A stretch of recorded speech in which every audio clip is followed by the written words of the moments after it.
Hey everyone, it's Ivan, kitbadger.com, out here today talking blades and sheaths with Tuhan Carl from Atienza, as well as his wife. Carl Atienza, Atienza Kali. So we often get the question, like, what's the difference between a production blade, and I'm talking about knives mainly, right, and a custom blade. So earlier last year, we came out with a production line for the EDC4. It was basically guys, we'd had someone cut the blade, grind the blade, it was already heat treated, they'd send it to us, we'd put the handles on, we had handles that are pre-made, we just had to make the sheath, right? So we just have to screw everything together, Loctite everything, sharpen it, send it out. The grinds were not as good as I thought, so those disappeared pretty fast. What would happen is they would send us the blades and I would wind up grinding them myself, and we still called it a production blade because we wanted to keep the price at a certain point. The difference is that this handle is only one size, so we tried to make the handle a certain length for all hand sizes. That's kind of like what a production blade is. It has to. And then people, like, the industry standard was G10. People like G10. We're not really a big fan of G10. G10, from our experience, once it gets wet, man, it's like icicles. So we tend to, like, for our personal care, we will have them, but if we say we knew we were doing something tomorrow, they probably wouldn't be, like, they would be G10. But, you know, like I said, it was something that people like, you know, and that's the other thing. Like, it's not what we think is good, it's what the population thinks that's good. But it's just like this, it just stays that way. All right, like, we don't really touch anything, we don't grind them. Now I'm kind of grinding them myself. I get them pre-heat treated or whatever, and, you know, we still call it a production blade. Now, a custom blade would be the same kind of thing. Now, when you get a custom blade, it starts with a piece of steel, right? All right, so we'll run a rough outline of this blade, and which I should go over how we design a blade, right? It's important because this is the custom line, like, introduction. So the way we design a blade is we have a rough draft of a blade drawn out, and we make an oversized version of it. We cut it out, and then we start to grind it, and then we start to move around with it. So I have guys, all right, stab me, hit me, 100% feet go. Well, and we go, that handle didn't feel right, you know. Or we adjust, and we keep doing that. So when we designed our knife line, we probably had anywhere from 5 to 10 versions of those blades moving around. I give it to all the guys in the group who have all the skill guys. So I'll give it to my brothers, I give it to my Leo, I give it to all the full instructors, and they move around and they give feedback. And, you know, most of the feedback is the same because we're running the same kind of, like, it's an attack, and there's something that feels good for that. So, and then you come down with a certain handle design. So, like, everybody likes, you know, it would be it could be different depending on hand size. Like, how this is a 4-inch wicked, right? So how big this is, where this sits in the palm, you know, where do you put your thumb, you know, stuff like that. So, like, for instance, this is an EDC4 that I'm working on for somebody who has to put it underneath their armor because the job says they can't show knife handles. So we'll usually use an 1/8-inch piece of steel for the knives. This is a thinner piece, 1/16. We'll use ABS handles. He needs the handle shortened a little bit, blade shortened a little bit. That way he can sit inside his armor like this. And we make a custom sheath that goes inside. That way he can, you know, depending on which way, he's probably going to draw a left-hand forward grip because, you know, he does arm security, right? So we'll take that and we'll adjust all the steel, make it lighter, make it, you know, he wanted ABS because this person has seen some things, so he always wants the ABS. And the ABS gets stippled out like the way you stipple Glock handles. You know, we started as a 4, went down to 3.5, and we're doing that right from just grinding it down. It was a little fatter, we made it thinner. Like, for instance, this is a 5 that I'm making for myself. It's a little thinner than the regular. The handle's a lot shorter and smaller. I like it thinned out that way, and this is made out of 1/16, so I can, I want the weight a little lower. This is good to this 3V steel, it doesn't break. The way we test it is, like, you just take this blade and projectile it into the concrete and see if the point breaks, right? And this is important for us because the thinner it is, and there's a blade size that we like mainly because the way that it touches targets, right? So something like this thin, small, and it might get thinner. I haven't even ground it yet. It's still stock, right? I can put multiples on my body and it doesn't feel cumbersome, right? The last thing you use as a parameter for your blade is comfort. That's the last thing. but since it's there, we can adjust for that. Like, it's got the right point. You know, this is a good reverse grip blade. This handle's a little bit smaller than the brother of this handle. The brother of this handle is the EDC5. It's a little wider. It's 5.5 inches. The handle's a little longer. This is a little shorter, and the handle's a little thinner. Basically, the custom blade is for what we want for whatever purpose, right? So, and the weight for this is super light. Now, then you have, this is a custom EDC4, right? It starts as a production blade, and then we measure the hands. We tell the guys, you're going to mainly reverse grip that, because there's a distance here we want for when we thumb cap. There's a distance here we want, you know, depending on the palm. We don't like the handle sticking out past, you know, like for a sword, for instance. Oh, yeah, like for a sword, for instance, here you don't want, this is a side barong, right? We don't want it sticking, we don't want the handle sticking out past the hand for knives without a hilt, because of the way the blade, your hand can write on the blade, right? There's a specific parameter we want, so we adjust this to make this smaller, because we always like this part smaller than this. It has to be like, it gets fatter towards the end here, right? So, and this is going to palm assist, that way we don't ride that. So some guys want that a little smaller, depending, you know, on their strength, all right, of their finger. Some guys can have nerve damage in the neck, and the grip is a little weak, so that part should be adjusted for where they're stronger as they close. Or for instance here, right, I have a blade like this. This is a long blade. It's got this little groove here. It's this little hilt here. It's a 3-finger, because the guy that runs this blade has this pointer finger missing, right? So he wants to use his long blade, and we customize the blade for that, make it a little lighter, make it a little heavier. If his grip is a little weaker, like the way we adjust. So that's really what a custom blade is. Like the big thing now is guys are getting older, they got tendonitis, they got shoulder problems, they got a butt, and we'll adjust the weight for them. And I'll sit there, all right, move this around, that's heavy, I can feel it pulling on this tendon, I can feel it pulling, and we'll make it a little lighter, and they'll whip, they'll hit things, and they'll hit ropes and stuff like that, and we'll adjust the weight for that person. And then when they heal, they get another blade that's back to the same weight that they want. So it's everything we've ever wanted to do, because the industry doesn't have any of those parameters of where the handle's supposed to be, the way the distal taper is supposed to be, the way everything. And that's important for us, because that's what dictates how tired you get in the exchange. That tired thing is real. Like you could get so tired, and I have in the middle of being in the middle of the craziness, that something that's like an ounce feels heavy, like your arms feel heavy, because your adrenaline is like gone, and you've spiked it again in the middle of it. You're hiding, and you're running, and you're fighting.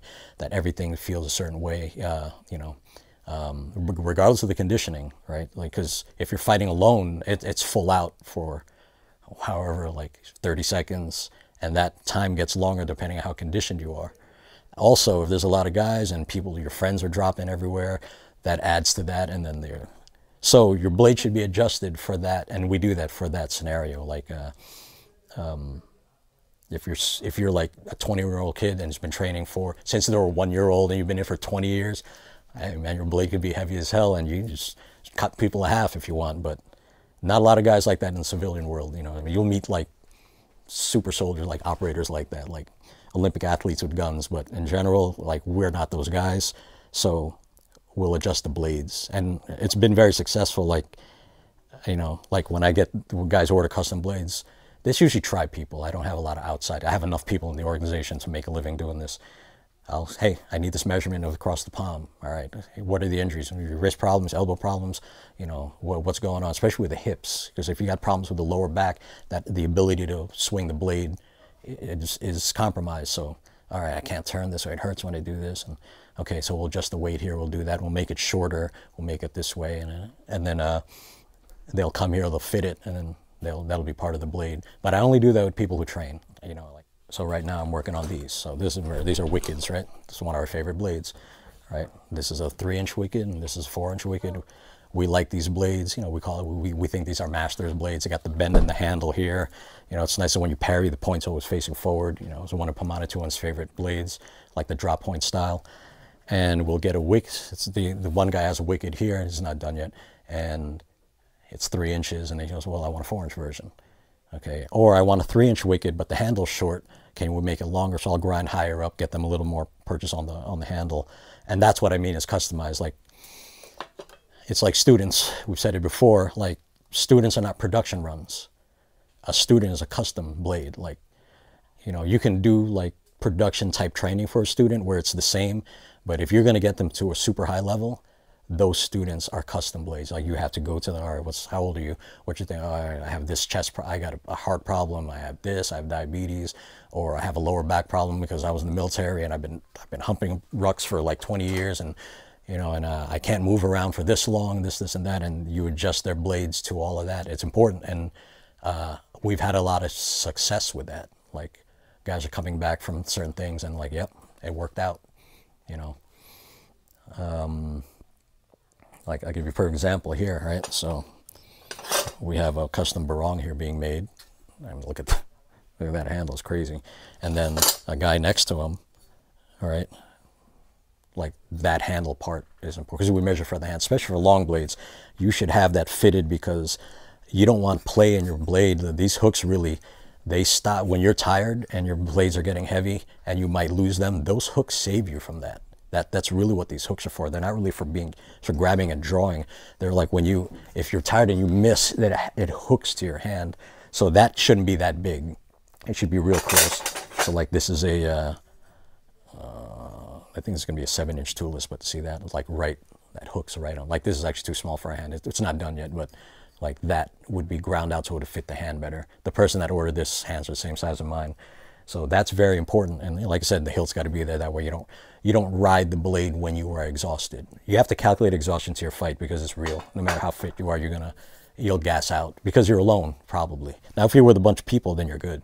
But if you're alone and you're with a bunch of non-combatants, which all of our engagements were like that, you got a girlfriend with you, you got a mother with you, guys who are just not fighting, and you got to make sure, or just friends that just don't do that, you know. It gets a little harder, you know, and that's the difference really between like somebody who's a civilian, somebody who's like a soldier. Like soldiers, most of the people they have with them will have guys who are them. You know, they don't have people they have to work. Because, you know, if your friend hits the ground and you're if you're being attacked by a lot of people and your friend hits the ground and you go back for them, man, you're probably gonna lose that fight. That's why guys have to be fairly spun up on that. It runs the same with the blades, right? Like no weaknesses in the blades, customize it for the action, for the job. And not saying that a production won't do that, but most guys that train with us are pretty high level blade guys. They want something customized for themselves. You know, most of the guys I know who have Glocks customize them. I've never seen a guy with a gun and it kind of stays stock as much as possible. Like they exist, but most guys, you know, they stipple this, undercut here, it's the same kind of thing. So if you guys are interested in custom blades, it's just a phone call. It's on the website. When you order it, put in the comments that you want a custom blade, and you probably get texted. You can send an email, atienzacali@gmail.com. We're probably going to call you and ask you what it's for. And I ask things like, you know, what's your age? Because the age is important. Like guys younger tend to be more healthy in general. You know, like if I don't get your measurements, like what kind of pistol, most guys carry pistols that order our stuff, like are you Glock 19, pinky flush on a Glock 19, pinky flush on a Glock 17, so I can get the handle size, or you just measure it. I ask stuff like, you know, do you work out? Like if you're ordering a sword, do you work out? Yeah, I kettlebell, okay. What are you cleaning? What are you swinging? That gives me information on what you can swing around. Oh, I swing 100-pound kettlebells for like 5 minutes. All right, well, your blade can have some weight, you know, so, you know, like, if you're not, so I have a lot of leg injuries and I can't move around a lot, which means you're probably going to be blocking a lot, so the blade has to be a certain weight for you to be able to, you know, like usually you can evade a blade if your legs are good, but if you're standing and you get tired or your knees are shot, you're probably going to do a lot of blade contact when guys are all over you, or you know, you're running through doorways and stuff, but your blade's going to make impact, so that blade needs to be a certain way, you know what I mean? And we'll get all that data, what it's for. If it's just going to go on a wall, or you know, we can talk about that too. Make it pretty, make it shiny, make it bronzed out, white handle. You know, I have guys who order blades and they're not going to use it. They're going to pass it to their children, so we can make it for that. So we've had guys order stuff for their, which is crazy because that's where I'm at now. But you know, you have guys, instructors in the group, like they wanted to give their groomsmen blades with their gamer tags on it. I was like, wow, that's how you know you made it. Like, I need this blade. I'm gonna get killed tomorrow too. I need this for my groomsmen. They need their gears.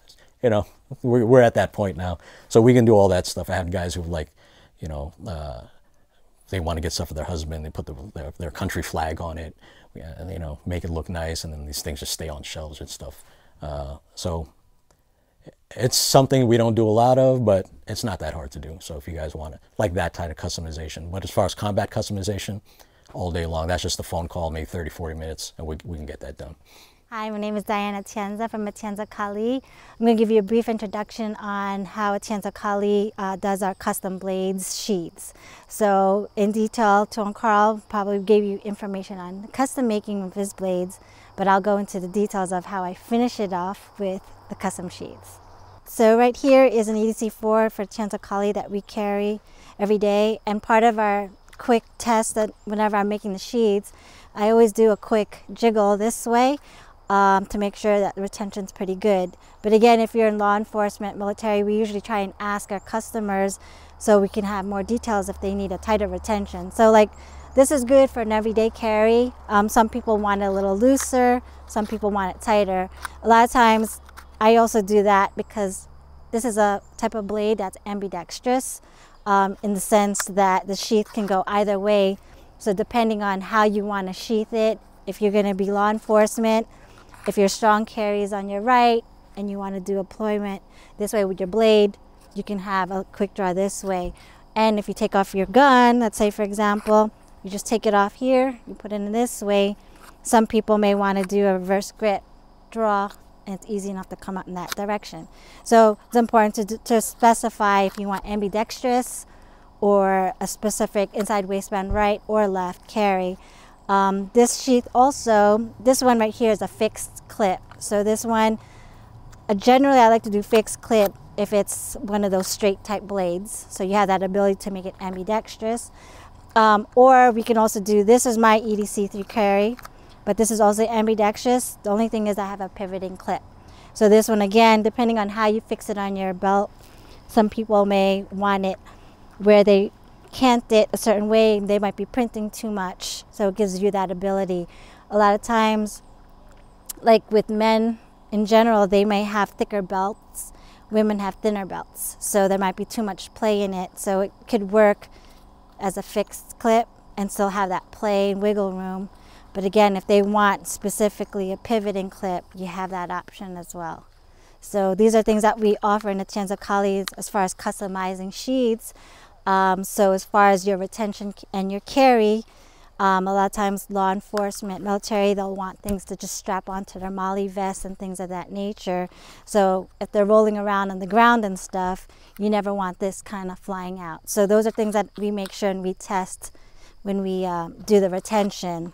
So if you specify specifically, you know, you see that shaking. So this is like what we make sure that these blades hold up. I find that stuff really cool, just kind of what goes into something and all the thought behind it and how you end up with the final product. But yeah, cool stuff those guys are doing. And as always, thanks for joining us at kitpatch.com. Look forward to seeing you next time.